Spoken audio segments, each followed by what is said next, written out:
Okay, action. Got that? Okay. So today we're going to do, hopefully, a very short video on sampling and displaying pies. The two are quite distinct. So first of all, we need to understand why it's very, very important to both display pies and sample pies. A displayed pie is a cut and stacked pie, and a sampled pie is one that's cut up and put onto a tray. Okay, you got that? The other thing is, you can sample a displayed pie. So part way through the day, if the displayed pie has not got contaminated, bit by bit, you can cut it up and use it as a sample pie. Okay, end of Act 1.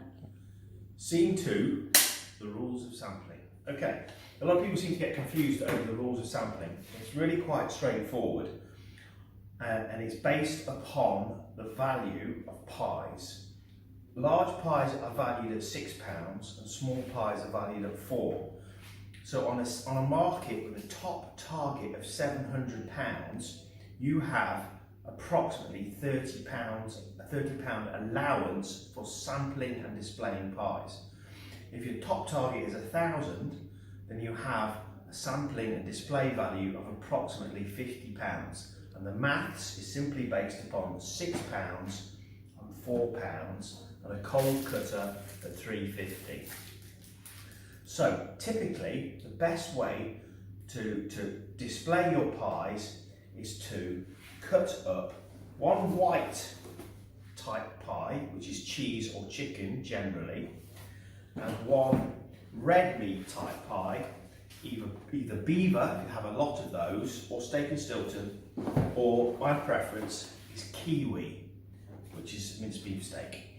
And then if you have more than 6 blackberry and apple, or they're not going at all, blackberry and apple. On the small, fruits of the forest, if you have more than 6 of them, and either a penguin or a Moroccan, and that's it. So those are display pies, we'll go to that later. And then with regard to sampling, sample pork pie, and then move on to the other pies that you've cut and displayed. Stop.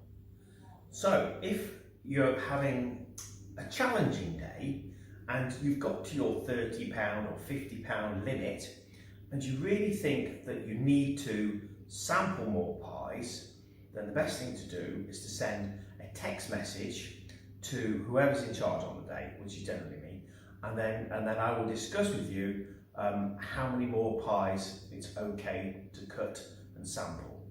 One thing I would like to just add here is that we're valuing these at 6 and 4. So if you're really clever and you're selling pies at full value, £7.50 and up to £5.50, what you're doing is you're creating an extra allowance to allow you to sample more and still hit top target. Yeah.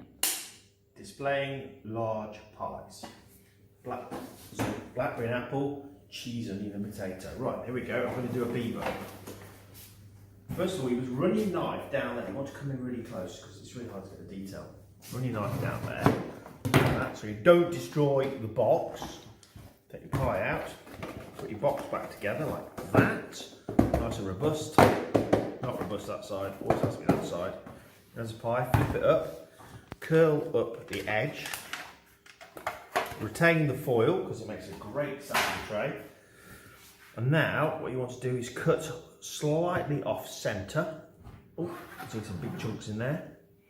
If there's a poor distribution of chunks, you can play around with it to try and put that one on there. There's this one, because there's a big chunk in there, I actually mangled the bottom. There's another big chunk there. Stack that on there like that. Amazing. That'll sell your pies. Okay, I'm going to quickly do a kiwi. I'm going to show you another technique. This is quite good for salmon. If you've got large salmon, to be honest, it's quite good for all the pies. It just gives you a different perspective. Okay, foil, safe. Okay, so what I'm going to do here That's is your minute. cut. You need to switch that on. Right, what I'm going to do here is I'm going to cut out a triangle, that, and then, that's it, work, take that, like that, like that. Look at that, isn't that amazing? See, thick layer of cheddar, really gets people going. Okay, excellent. Stop. Ready? Scene 4, cutting and displaying small pies. Okay, we're going to start with Moroccan lamb. Same thing, run that. So you need to nick this foil like that, and then it should peel off. Okay, start that. And what you need to do is you have to look at this lip, and if it's large on one side, then you have to sort of cut it so that it'll fit on a plate.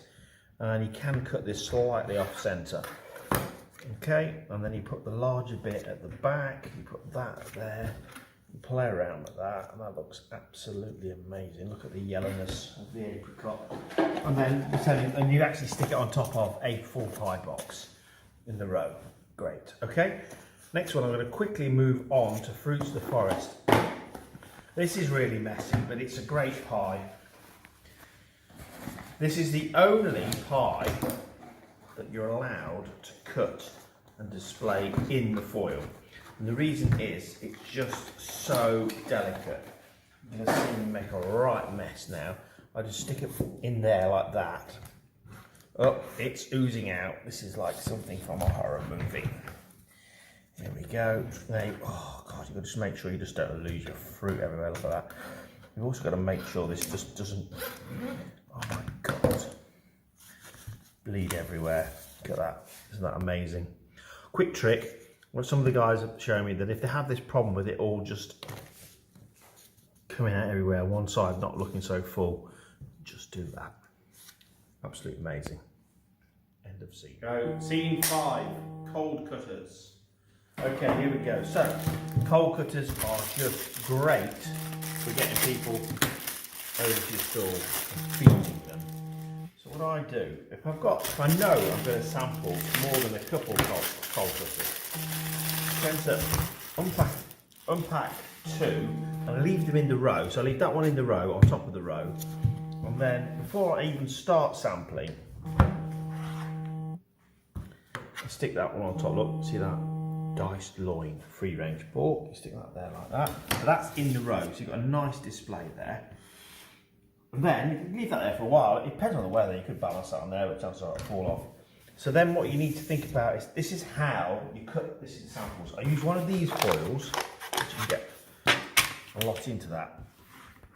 And I take the pie and I cut it down there. Yep, and then I flip that. I'm going to flip that. Now, when you put samples in a foil, the idea, watching this, you've got a little, the idea is you don't put in too many samples. You don't fill the foil full of mush. The idea is that the customer can pick up their sample piece without touching another sample.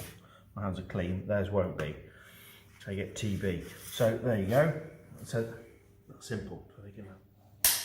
Sampling large pies. Right, when you sample large pies, we sample pies that we've, generally speaking, already got on display. Now, I'll just need to run through a few things with you. Don't bother sampling unless you really, really need to, the steak pie.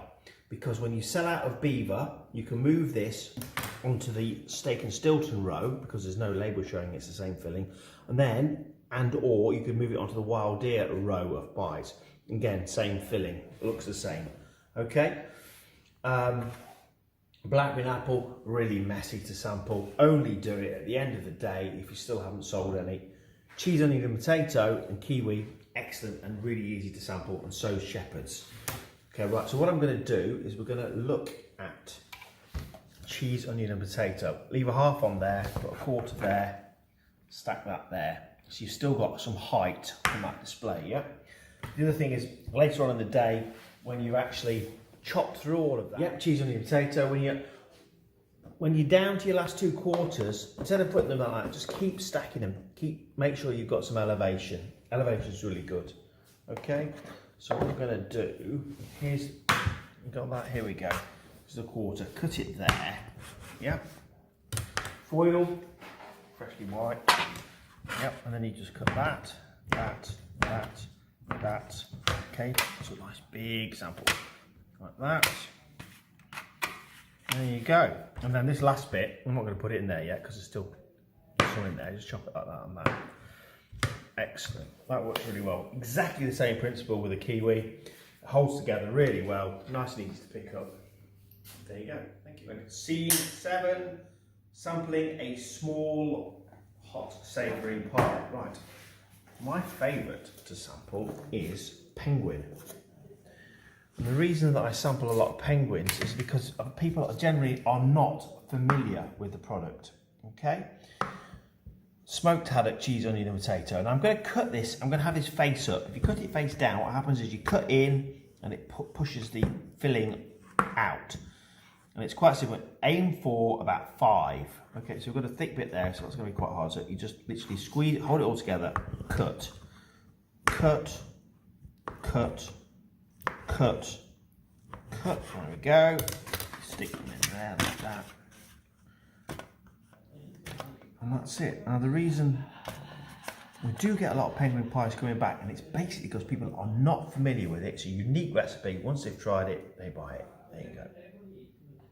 Scene 8, hygiene. Note spelling. Okay. So on a evening, you'll get a text from me, and in that text it will say, "Don't forget your flask of hot water." Really important. A lot of people don't know what it's for, but still bring them. Okay, so if you do forget your flask of hot water, what does that mean you can and can't do? It basically means you cannot sample, you cannot cut pies for people to consume because you can't effectively wash your hands.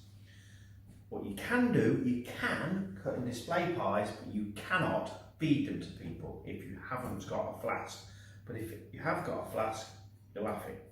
Okay, flask is primarily to be used with antibac soap to wash your hands, but also hot water is used as part of the sampling process. So what's really important, you've got 2 types of environments. You've got a market where you do an infrequent sampling, or you've got a full-on show where you're sampling like mad all the time.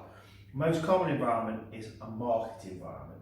So what you've got to understand is you cannot leave food debris on your chopping board to go off, to get contaminated, or if it's fish, to potentially contaminate the next thing that you couldn't sample. So, after you finish sampling, what you want to do is spray some of this on here, and this is a sanitizer, and it's got a 30-second contact time, which you'll need to know.